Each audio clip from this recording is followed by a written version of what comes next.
Sir నమస్కారం sir. నమస్తే అండి. సార్ బెట్టింగ్ యాప్స్ పైన సజ్జన గారైతే చాలా సీరియస్‌గా ఉన్నట్టుగానే మనకు ఉంది సార్. చాలామంది ఇన్‌ఫ్లుయెన్సర్స్ బెట్టింగ్ యాప్స్ ప్రమోట్ చేస్తున్నారని చెప్పేసి ఈయన సీరియస్ అయ్యారు. ట్వీట్లు చేశారు. ఆ నేపథ్యంలోనే మనం చూసాం లోకల్ బాయ్ నాని అని చెప్పేసి ఏపీలో అరెస్ట్ అయ్యాడు. ఆ తర్వాత బయ్యా సన్నీ యాదవ్ అని చెప్పేసి ఆయన మీద కూడా కేసులయ్యాయి. ఇప్పుడు రేపు మాపు అరెస్ట్ చేస్తామని చెప్పేసి కూడా వాళ్ళు అనౌన్స్ చేశారు. అయితే ఇప్పుడు ఇదే నేపథ్యంలో చాలామంది టాలీవుడ్‌లో ఉన్న కొంతమంది ఇన్‌ఫ్లుయెన్సర్స్ గాని లేకుంటే యాక్ట్రెస్ గానివ్వండి, వాళ్ళు కూడా బయటకొచ్చేసి సారీలు చెప్తున్నారు. ముఖ్యంగా సురేఖ వాణి గారి కూతురు కూడా బయటకొచ్చేసి సారీ ఇక నుంచి ప్రమోట్ చెయ్యను అని చెప్పేసి కూడా చెప్తున్నారు. ఇంకొంతమంది కూడా ఉన్నారు బయటకొస్తారని చెప్తున్నారు. ఏదేమైనా ఈ బెట్టింగ్ యాప్స్ పైన ఒక సీరియస్‌గా ఒక నడుస్తూ ఉంది సార్. మరి మీరేం చెప్తారు? ఇది కంప్లీట్‌గా రూపుమాపు అవుతుందా? మీరేం చెప్తారు సార్ దీనిపైన? అంటే ఒక భయం కలిగించే ప్రయత్నం చేస్తున్నాడు ఆయన ఇన్‌ఫ్లుయెన్సర్స్‌కి. హ్మ్. అంటే ఇన్‌ఫ్లుయెన్స్ చేయగలిగినటువంటి వాళ్ళు ఇలాంటి వాటిని ఇన్‌ఫ్లుయెన్స్ చేయటం కరెక్ట్ కాదు. అంటే వ్యసనాలకి సంబంధించి ఈ బెట్టింగ్ యాప్స్ ఇలాంటివి అంటే ఒక జూదానికి మీరు ప్రమోట్ చేయటం. జూదానికి ప్రమోటర్స్‌గా మీరు ఎలా వ్యవహరిస్తారు అనేది ప్రధానమైనటువంటి ఎలిగేషన్. అలా ఇది నిజానికి మంచి పరిణామమే. హ్మ్. వాళ్ళందరూ సారీలు చెప్తున్నారు. ఈ సారీ చెప్పడం ఒకటే కాదు, అంటే ఒక ఎండార్స్మెంట్ ఇచ్చేటప్పుడు బాధ్యత ఉండాలి. ఆ ప్రోడక్ట్ ఏమిటి, ఏ ప్రోడక్ట్కి మనం ఎండార్స్ చేస్తున్నాం, దానికి సంబంధించినటువంటి వివరాలు, దానికి సంబంధించిన పరిపూర్ణ జ్ఞానం ఉండి ఎవరైనా ఆర్గ్యుమెంట్కి వచ్చినప్పుడు ఆర్గ్యూ చేయగలిగినటువంటి పరిస్థితిలో ఉన్నప్పుడు మాత్రమే ఎండార్స్ చేయాలి అనేది ఈ ఎండార్స్ చేసేటువంటి ప్రతి ఒక్కరూ పాటించి తీరాల్సినటువంటి ఒక నిబంధన. అయితే చాలామందికి తాము దేన్ని ప్రమోట్ చేస్తున్నామో కూడా తెలియని పరిస్థితిలో వెళ్ళిపోతారు. అంటే ఎవరో అప్రోచ్ అవుతారు. అప్రోచ్ అయినప్పుడు మీరు ఇన్ఫ్లుయెన్స్ చేయగలరు, మీరు ఒక ఇన్ఫ్లుయెన్సర్ అని చెప్పినప్పుడే వీళ్ళు సగం ఇంప్రెస్ అవుతారు. అలా ఇంప్రెస్ చేసిన తర్వాత ఇలాంటి ఇన్ఫ్లుయెన్సర్స్ని కొంతమందిని తమ కంట్రోల్లో పెట్టుకుని కొంతమంది ఏజెంట్స్ రకరకాల పద్ధతుల్లో వాళ్ళని వినియోగిస్తున్నారు. అంటే చాలా ప్రోడక్ట్స్ ఎండార్స్మెంట్ కూడా వీళ్ళని వాడుతున్నారు. అంటే ఈ మధ్య కంట్రీ డిలైట్ యాప్ అనేది ఒకటి చూసాను. వాళ్ళు పాలు అమ్మకాలు చేస్తారు. దానికి వాళ్ళు ఈ పేరున్నటువంటి స్టార్స్ జోలికి వెళ్లకుండా అన్ని రంగాల్లోనూ అన్ని విభాగాల్లోనూ పాపులారిటీ ఉన్న వాళ్ళందరినీ వినియోగించారు. ఆ ప్రోడక్ట్ క్వాలిటీ ప్రోడక్ట్ కాబట్టి వాళ్ళెవరికి ఇబ్బందులు కాలేదు. కానీ మొత్తానికి అదొక స్టైల్ నడుస్తోంది ప్రమోషన్లో. డే టు డే లైఫ్లో వాళ్ళతో టచ్లో ఉండేటువంటి వాళ్ళతో ప్రోడక్ట్ని ఎండార్స్ చేయిస్తే ప్రయోజనం ఉంటుంది, అంటే తమ పక్కింటి వాళ్ళు చెప్పినట్టుగా ఫీల్ అవుతారు అనేటువంటి ఒక అభిప్రాయం ఇప్పుడు ప్రస్తుతం కొత్త అడ్వర్టైజింగ్ టెక్నిక్గా ముందుకొచ్చింది.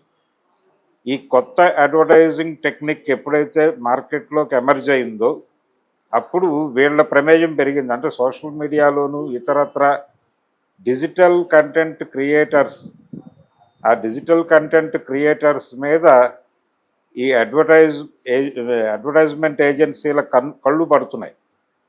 కళ్ళు పడి వాళ్ళు వీళ్ళకి కొత్త పదవి ఇస్తున్నారు, ఇన్ఫ్లుయెన్సర్స్ అని చెప్పి. ఆ కొత్త పదవిలో వాళ్ళని కూర్చోబెట్టి వాళ్ళకి అక్కడి నుంచి ప్రపంచాన్ని చూపించి వాళ్ళతో ఏది పెడితే అది చేంజ్ చేసే దిశగా నడిపిస్తున్నారు.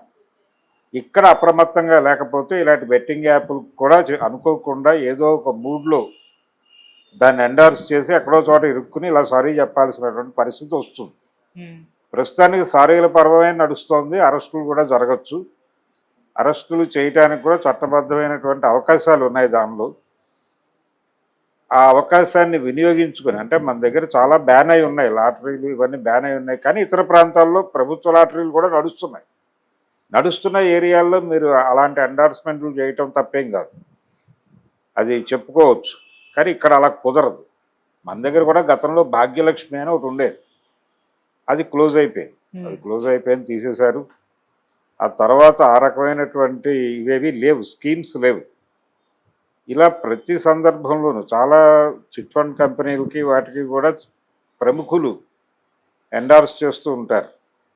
ఈ చేసినప్పుడు ఏదైనా జరిగితే వాళ్ళు చెప్పారు కాబట్టి మేము కట్టాము, లేకపోతే వాళ్ళ ప్రభావానికి లోనై కట్టాము. వీళ్ళందరూ ప్రజల్ని ప్రభావితులను చేసేటువంటి వాళ్ళు అనే కదా, ఇన్ఫ్లుయెన్స్ చేస్తున్నారు అంటే అదే.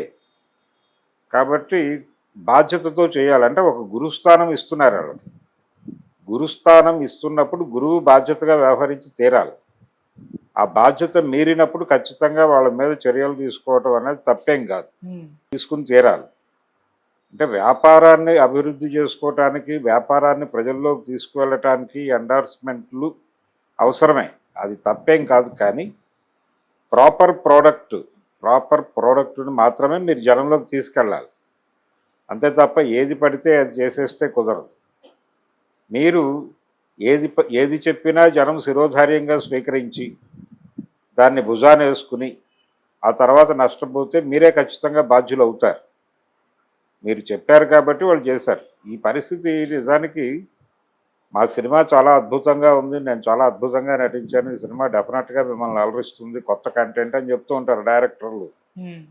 చెప్పినప్పుడు ఆ మాటలు నమ్మి థియేటర్లోకి వెళ్ళి చాలా కష్టాలు పడి జనాలు బయటకు వస్తూ ఉంటారు. అప్పుడు కూడా ఇలాంటి కేసులు పెడితే బాగానే ఉంటుంది. అంటే మీరందరూ ప్రీ రిలీజ్ ఈవెంట్స్కి వచ్చి ఇంతమంది మాట్లాడారు, ఇంతమంది ఇది చాలా గొప్ప కంటెంట్ అని చెప్తే మేము వెళ్ళాము ఆ సినిమాకి, వెళ్ళి నష్టపోయాం. మేము 300 రూపాయలు పెట్టి టికెట్ కొనుక్కున్నాం, లేకపోతే 5గురు వెళ్తే 1500 పెట్టి కొనుక్కున్నాం. తీరా లోపలికి వెళ్ళాక ఆ కంటెంట్ మాకు ఏమాత్రం కనెక్ట్ కాకపోగా చాలా వేధింపులకు గురయ్యాం మేము. కాబట్టి ఆ సినిమాని ప్రమోట్ చేసిన వాళ్ళందరి మీద కేసులు పెడుతున్నాం అంటే ఏంటి పరిస్థితి అనేది ఆలోచించాలి. కాబట్టి ప్రతి చోట ఇన్ఫ్లుయెన్సర్స్ అనేది అవసరం పడుతోంది. ప్రతి చోట ప్రోడక్ట్ని పుష్ చేయడానికి ఎవరో ఒకళ్ళని పెద్దవాళ్ళని తీసుకొచ్చి వాళ్ళతో పుష్ చేయిస్తున్నారు. ఈ మధ్య చూస్తే చాలా ఈవెంట్స్లో చిరంజీవి గారు కనిపిస్తున్నాడు. గతంలో అక్కినేని నాగేశ్వరరావు గారు ఇలాంటి వాళ్ళు కనిపించేవాళ్ళు. కాబట్టి ప్రతి సందర్భంలోనూ ఎవరో ఒకళ్ళు ఆ ప్రోడక్ట్ని పుష్ చేయడానికి ఒక వాక్యం చెప్పడం అనేది ఒక ఆచారంగా మారింది. వేదిక మీద నిలబడిన తర్వాత ఆ స్టేజ్ తాలూకా దాన్ని ఆ స్టేజ్ తాలూకా గౌరవాన్ని నిలబెట్టడం తమ బాధ్యతగా భావించి అక్కడ ప్రసంగాలన్నీ కూడా అనుకూలంగా నడుస్తాయి. ఈ అనుకూల ప్రసంగాల్లోనే ఆ సినిమా ప్రమోషన్ జరిగిపోయిన తర్వాత దాని ప్రభావానికి వాళ్ళ అభిమానులు ఇతరులు ఇన్ఫ్లుయెన్స్ అయి వెళ్ళిపోతే ఏంటి పరిస్థితి. కాబట్టి అదే ఇక్కడ జరుగుతోంది. ప్రతి చోట ఇన్ఫ్లుయెన్స్ చేయటం అనే ప్రోగ్రాం ఉంది ఏదో పద్ధతిలో. సో ఈ ఇన్ఫ్లుయెన్స్ చేయటం అనేది బెట్టింగ్ యాప్లు మీద మాత్రమే కాదు, ఇతర రంగాల్లో కూడా ప్రజలని నష్టపరిచాయి. ఎండార్స్మెంట్ ఎక్కడ జరిగినా వాళ్ళ మీద ఒక దృష్టి పెడితే అన్ని రంగాల్లోనూ కొంచెం ఒళ్ళు దగ్గర పెట్టుకుని ఎండార్స్ చేయటం అనేది మొదలవుతుంది. కనీసం ఆ ప్రక్రియ కూడా సజ్జనార్ గారు భుజానికి ఎత్తుకుంటే ఇంకొంచెం బెటర్గా ఉంటుందని నా ఉద్దేశం. ప్రస్తుతానికైతే ఇన్ఫ్లుయెన్సర్స్ అందరూ కొంచెం జాగ్రత్త తీసుకుంటారు అనివార్యంగా. కానీ ఇప్పుడు కూడా వాళ్ళు ఆ ఏరియాకి పరిమితం అవుతారు. బెట్టింగ్ యాప్లకు సంబంధించి మాత్రమే మనం దూరంగా ఉందాం, కానీ మిగిలిన వాటిని జనంలోకి పంపు చేయడానికి మనం అంటే దీన్ని ఒక బిజినెస్ మోడల్గా చూస్తున్నారు. అగ్రిమెంట్లు, సంతకాలు, డబ్బులు ట్రాన్స్ఫర్ అవటం, ఈ ప్రోగ్రామ్ అంతా ఉంటుంది దానిలో కూడా.